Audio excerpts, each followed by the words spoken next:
My husband is pretty used to the College Board's odd choices by now. He hears me complain about them often enough.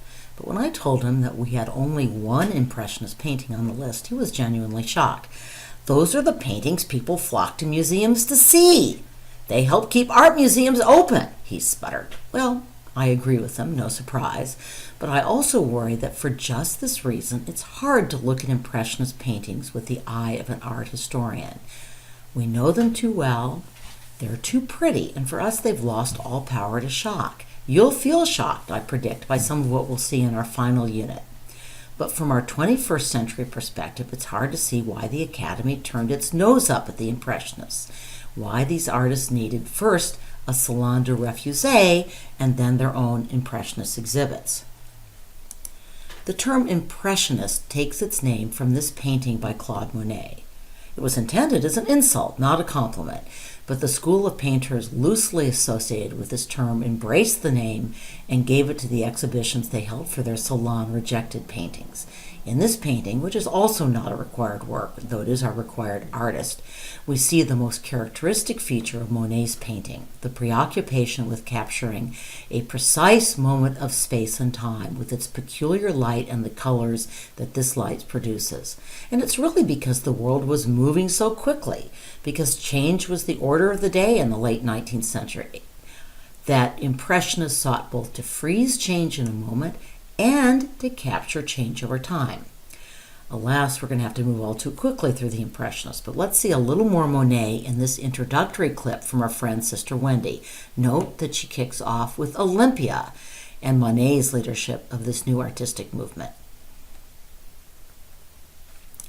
We'll get to our required work in a minute, but I don't think there's any better example of the Impressionist fascination with the transient effects of light and atmospheric change than Monet's Rouen Cathedral series.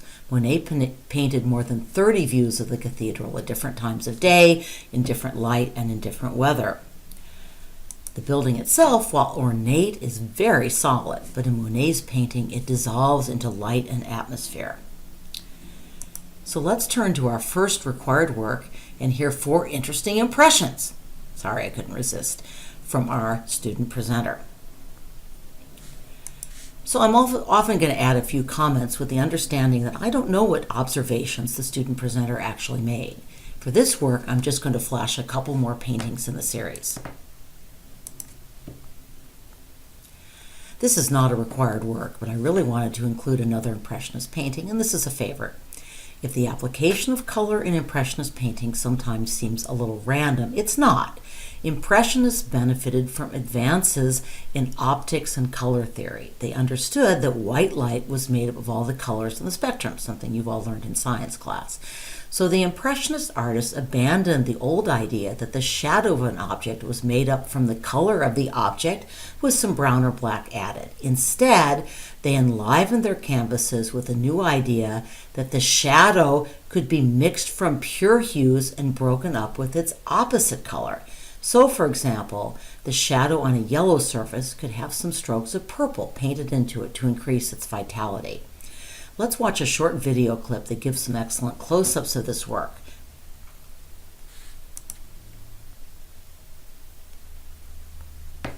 Sorry, I'm having a little trouble moving my iPad forward. Art was still mostly a man's world in the late 19th century Europe and America, but 2 notable female Impressionist painters captured the intimacy of family life and especially the relations between mother and child in beautiful and evocative paintings. This is the artist of the 2 who didn't make the list, and this artist did make the cut, although not this particular painting. Note how this painting captures a variety of patterns. The oil painters of the Northern Renaissance, you may recall, were fascinated by fabric textures. Most of the people who paid for their paintings made their fortune in fabrics.